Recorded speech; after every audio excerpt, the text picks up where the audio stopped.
Joining me now are two people I worked very closely with during my time at the White House. Chris Maurer served as the Assistant to the Secretary of Defense for Public Affairs and also spent a stint working in the press office in the White House as well. And Ned Price is the former spokesperson for both the State Department and the National Security Council.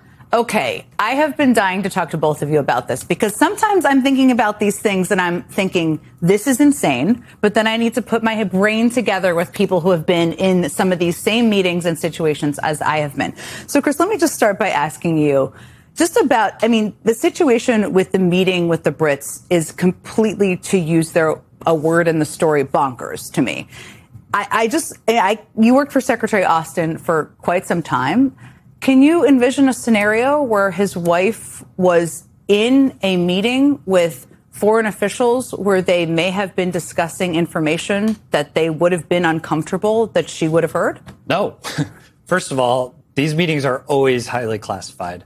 So anybody without a security clearance is not going to be in those meetings. We don't know because they won't tell us whether Mrs. Hegseth has a security clearance or not. But either way, to your point, it made the Brits uncomfortable. So that just made it a waste of time for everybody. These seats in these bilateral engagements are prime real estate. It's the secretary. It's the deputy press secretary. It's the head of the policy arm of the Pentagon. It's the chairman of the Joint Chiefs of Staff. The highest levels of the Pentagon are attending this meeting. The people who are there, they need to be there and able to do their job. So the fact that she was there meant that somebody, a policy person, a subject matter expert, somebody who could help Pete Hegseth do his job better, didn't have access to information in that meeting that they should have. This is such a good point, and I had not thought of it until you raised it. See, this is why I have to talk to you guys. These meetings, there's not that many people in them, to your point. So it could have meant the senior director for Europe or an expert on Ukraine or somebody who was there for substantive reasons didn't get a seat in the meeting because she was in the meeting, which is not how it's supposed to work.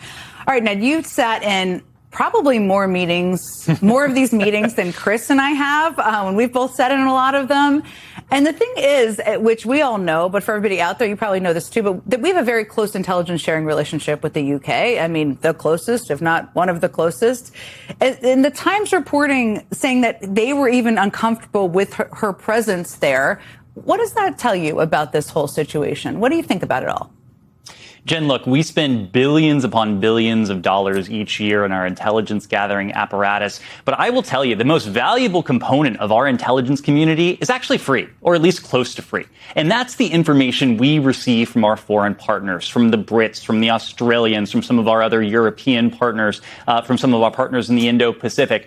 And you know why they provide us that information, Jen? Because of one thing. That's trust. They trust us to protect their information. Trust is really the coin of the realm when it comes to these intelligence sharing relationships. It is very, very hard won, and it is very easily lost. And this is the kind of thing, especially when it's iterative, when it happens over and over again in this administration, that will quickly diminish that trust. The Brits probably walked out of that meeting scratching their heads. Our NATO counterparts walked out of their meeting that included Jennifer Hegseth, I'm certain, scratching their heads. They read the same press that we all see every single day. They see that people without security clearances are included in signal chat chains. They see that the closest personal aide to the President of the United States, the person who sees absolutely everything that crosses his desk, or at least is positioned to see that, doesn't have a security clearance. And somehow not only does not have a security clearance, just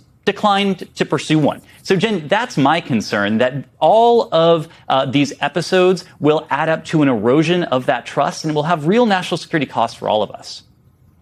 Let me ask you about the security clearance piece. And you're talking about Natalie Harp. We don't know what Jennifer Hegseth's security clearance situation is. We've all filled out these SF-86s. They're kind of a pain in the butt. You have to fill out any contacts you've had, any travel you've had with foreign officials. There's only a couple of categories, though, that really, I think, would concern anyone, right? Drug use, if that's something, lying about your background.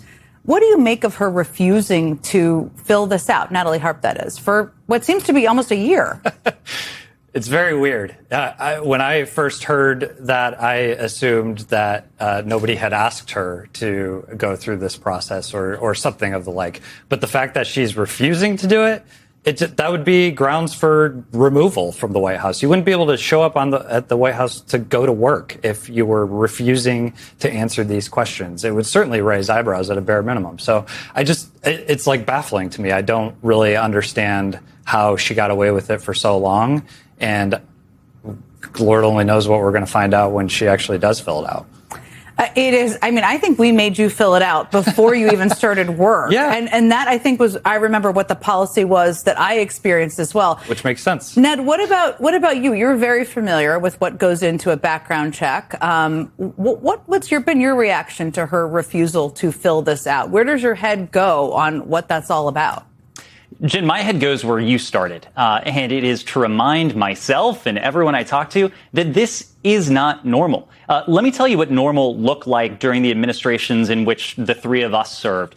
Jen, you and I in the Obama and Biden administrations, and Chris and I in the Biden administration. When I first went over to the Obama White House, I came from the CIA. I was a CIA officer detailed over to the Obama White House. The Obama White House didn't just take for granted that this guy who showed up on Monday from the CIA had a security clearance. Of course I did. They knew I did. They assumed I did. But they still went through the process of checking that I had a clearance, that they had the appropriate clearance, and that it was still active. Let me put this in perspective, too. In my last job in government in the Biden State Department, every single morning I would receive the president's daily brief, a version of it.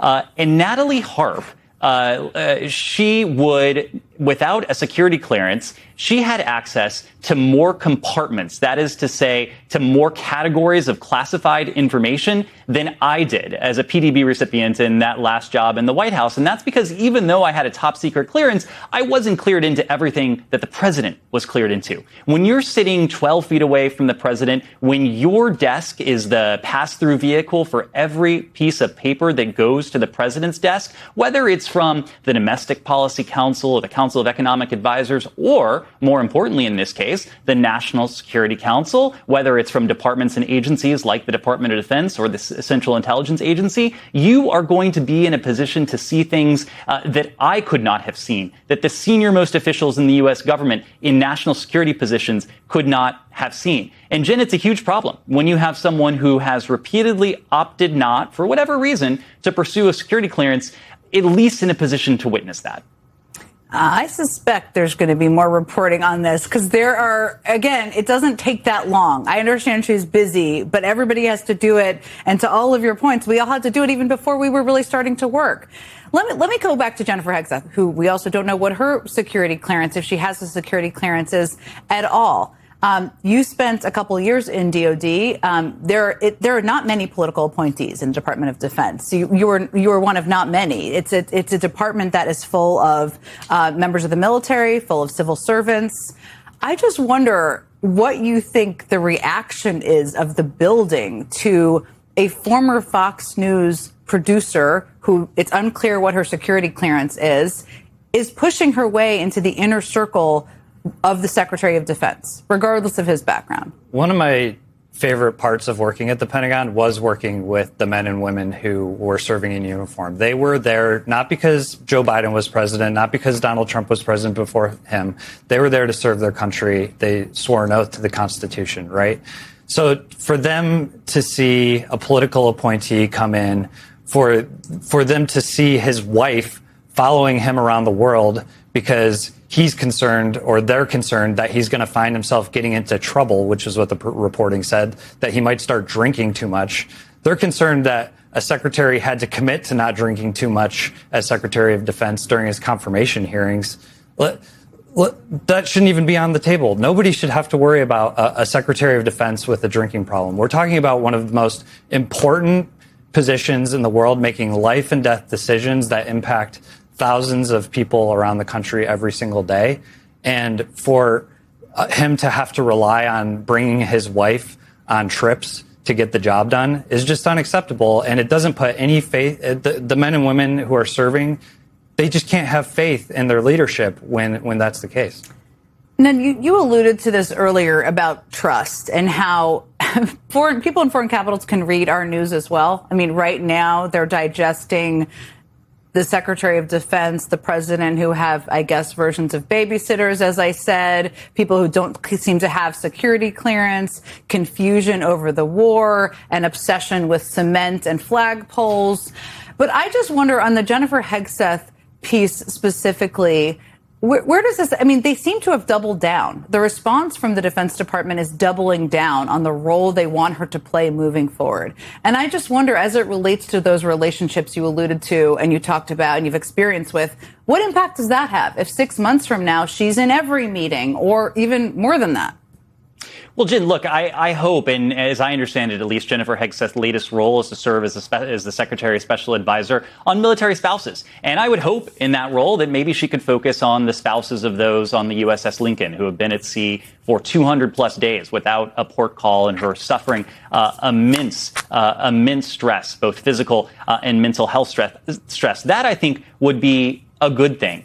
But Jen, you said it earlier, there are elements of this that are insanity, that are insane. And this insanity, I think, has layers. One of the layers goes, I think, beyond Jennifer Hegseth. When you think about some of the political appointees that Secretary Hegseth has surrounded himself with, it's his wife, it's his brother, it's his personal attorney, it's some of his former colleagues from Fox News Weekend. And this administration, just to make one quick point, has gone out of its way to blame every single calamity that has befallen it virtually on DEI. I don't even know what DEI means anymore because they blame it on everything from wildfires to falling test scores to aviation disasters. But I think if we agree that a DEI hire is a hire based on something other than merit, one might be able to call a lot of these hires DEI hires.